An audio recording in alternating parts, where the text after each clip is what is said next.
Welcome to Kenton Teaches. Enjoy the video. You begin now. Charge the watch to at least 20% so it won't shut down mid-pairing, and enable Bluetooth on both devices.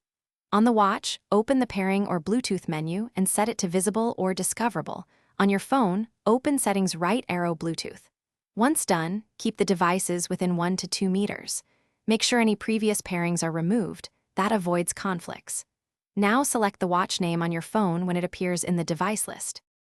You should now confirm the passkey or PIN displayed on both screens. This secures the connection. If the watch requests location, contacts, or notification access, grant only what's required for features you want. Make sure to read prompts.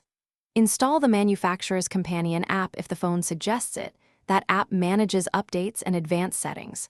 Once the phone shows connected, open the app to finish profile setup and sync. Keep devices close until the initial sync completes to avoid drop transfers. Finish by customizing notifications, quick actions, and watch faces in the companion app so the device works how you want. Sync app data and confirm step counts or messages appear correctly.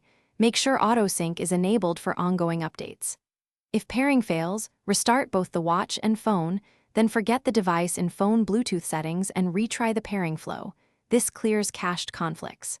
If problems persist, update firmware on both devices. Newer software often fixes connection bugs. Thanks for watching. Please subscribe if this video was helpful.